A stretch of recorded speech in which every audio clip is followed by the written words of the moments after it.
let's jump right into some shots. Let's go into some shots. Oh boy. Cade, Oh yeah, now you're licking. Anyways, okay. what kind of shots are these, Cade? Where are these from? I can't tell. These are Speaking Star Wars of masks. because we're on episode 66. Wow. Like order 66. You know, do you guys get it? It's a Star Wars reference. Do you get it, Calvin? Yeah, Do you yeah. understand? Do you understand? He gets it. He gets it. So I brought 2 shots from Revenge of the Sith, or Order 66 happens, in case you don't know. We got it. I these- got it now. I Oh, didn't get Cal it before. literally just got I'm it. There you go. Jesus. Stupid. See, that's why you have to explain things to people. Yeah. What Yeah, a I don't have much to say about these shots other than I just really like them. They're cool, especially like the close-up ones of all the mask stuff getting put on. I have 2 funny episode 3 stories because we were I think 8 when I watched this movie in theaters when it came out. Oh, yeah. It was around that time, 2005. Yeah. Okay, maybe 9. And I still remember people laughing in my theater when he said no because it's just so ridiculous. And like a lot of people laughed in that theater. That was very vivid. Yeah, that was And pretty then fucking cheesy, wasn't it? Afterwards, I was like, "Oh wow, I really liked that movie. I can't wait to see the 4th one." And I'm just like, my parents were like, "You." Had you not seen there. 4, 5, 6? No, I just 1, 2, 3. Oh, really? Oh, Yeah, I your never knew parents they are existed. fucking psychopaths. Oh, okay. Yeah, That just makes- 1, 2, 3, and then That's kind of interesting. So you watched it I mean, in chronological. yeah. I actually had the same experience, Colton. Oh, nice. I think it was probably because they were just newer. You know what I mean? Like Yeah, we were younger. and maybe it was Like, just one of this those is things. what it was. Yeah, Had your Your parents kids. seen Star Wars when they were I younger? mean, yeah, but I just don't think they cared that much. I mean, my mom was Yeah, also okay. from Europe, behind the Iron Curtain for like Oh. her upbringing, so I don't think she Right, really cared right. for Star Wars that much too. Interesting.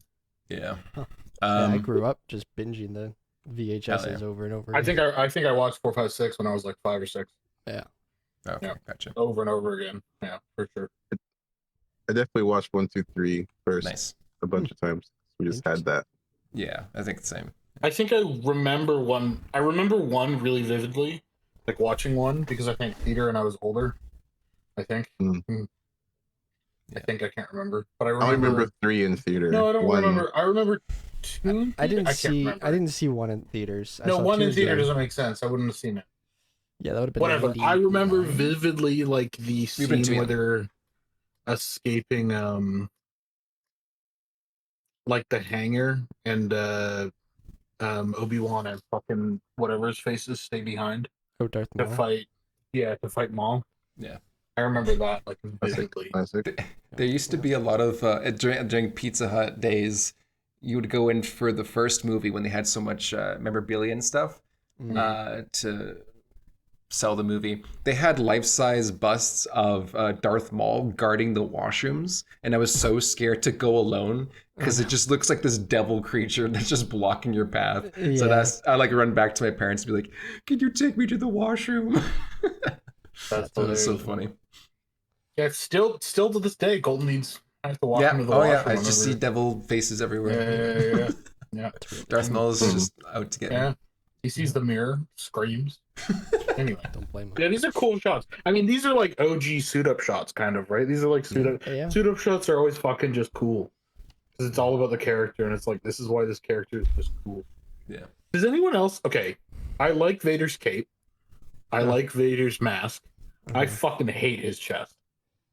Because it's just I love like. it all. I mean, it's kind of like it's iconic. I'm not saying it's Yeah. not. It's just like. It's a fucking couple buttons and like insulation. It's kind of. I mean, you know, it's back in. Yeah, no, for sure. I get why, but.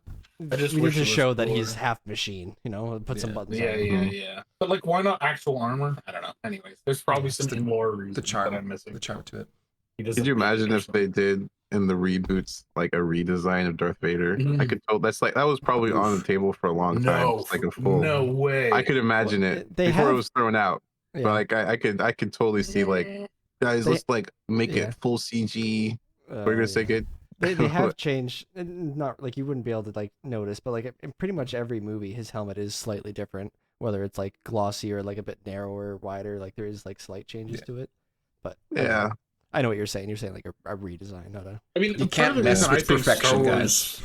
Wars, part of the reason I think Star Wars is cool is like like designs were set in like the 80s or whatever, and all like the modern stuff still like kind of tries to emulate like what future tech in the 80s would look like, but still trying to make it. Because futuristic garbage now, we all know what that looks like, right? Yeah. And it's kind of like we've seen it all, but it's like Star Wars does futuristic, but they still try and match that look that we had.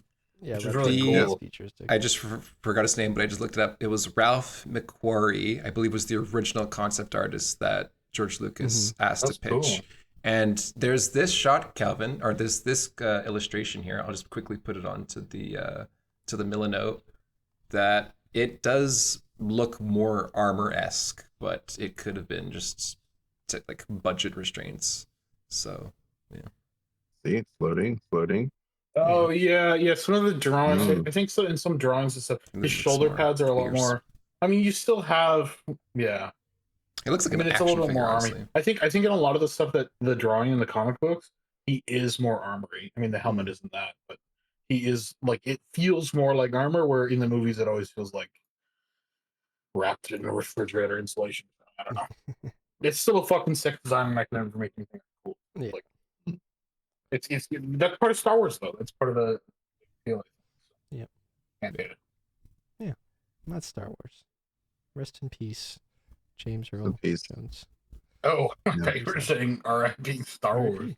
No, I was like, oh. well, hold on. And what's the latest with Star Wars anyways? Like, what's their? We'll just move on. Nothing good. Okay. Yeah. We'll move on to you. I Gary. brought some screenshots from Over the Garden Wall. Probably just because I recently watched it and they're on my mind. Very good show. Highly recommend it. But these are, it's came out 2014, so it's kind of like them doing that modern comp shenanigans on top of like Toon Boom type But animation. very much referencing, yeah.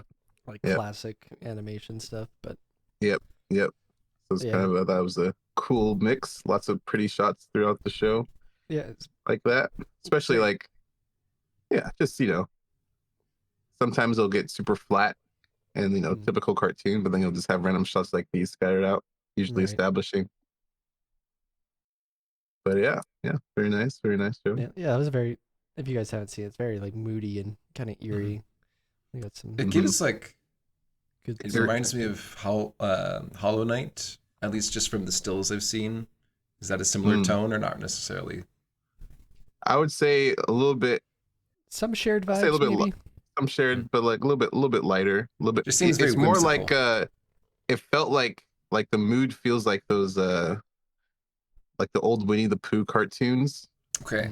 Like with the music and like the old the old Disney stuff where you have like the creepy singing character who's like with the deep voice kind of thing. You know what I mean? Right. So it's kind of a classic retro vibe there. Yeah. Nice. Yeah. It was funny when you brought this up, Cart, because literally the day before, one of my other friends mentioned for me to watch this movie or this TV series. I thought it'd be up my alley. And apparently, it's the same guy who did Adventure Time. And apparently this was his only show that got him like the Emmy, or at least nomination Emmy. So I was like, oh, geez. He also wrote the Del Toro Pinocchio movie. Pinocchio, right? Yeah. And I love that movie, so I'll have to check this show out. Yeah, you might like it. I wonder if it's because I only watched it recently because it got suggested to me through like the New Zealand HBO. So maybe it's just doing its rounds again. Nice. With promotion. Yeah. It's definitely worth checking out. Yeah. Sweet. What you got here, Colton? What did you bring us? I watched Mulholland Drive by David Lynch a couple of days ago. Classic. If you saw these three stills, you think it'd be the same movie. It's just, I'll say I it was. I have zero idea what this movie is. It's I can't describe. I won't describe anything. It's just a complete mindfuck of a movie. And once it was explained, I did read your Letterboxd review. Oh yeah. Sounds quite the ride. It's just a fucking roller coaster. But it was great. Like once, because I did have my dad watching it with me, and then at the end, I kind of understood what the premise was, and I had ideas. And then he added a little bit more clarity to it because it was like 1 a.m, and I'm just like, my brain's not working. Just tell me the fucking answer. And yeah, it was great. I would say, if you ever watched Memento for our audience or any of you guys, If you see like the ending, you'll be like, holy shit, that was amazing, of just how they plotted the story. But this is almost like, I think, another level of that, in a sense of just, it's non-linear, I'll just say that. And yeah, it was really good. And it's a mindfuck. So good luck if you ever watch it. What about these shots? These shots are hilarious, because this here is like poorly key or chroma keyed people just randomly dancing everywhere with this like opacity layer of our I'll just say an actress with her family members just kind of like blurring in and out. And you may think this is totally innocuous and to me doesn't mean anything, but it literally tells you so much of this movie. And it's just, and that's kind of every frame of this movie, where it's like everything really matters and you have to really keep your eye open for the details because you'll miss stuff like that. This was just like a beautiful shot, and this means a lot in some senses, but I thought it was just also beautifully framed and kind of eerie. To be honest, when I saw these screenshots, I was like, "Oh, Kari's brought skibbity toilet." Interesting. I don't know if David Lynch would agree with that, but all right. Yeah, that's a bit of a. It's a bit of a stretch, but I'll bring. I mean, the third one looks full CG shit. I don't like David Lynch's colors. You don't like any of these color grades. Tell us more about your favorite anime, Calvin. I'm not comparing them. All right. Anyways, cool. I'll check it out. I'll put it on my list. Yep, I just add to my list now. Nice.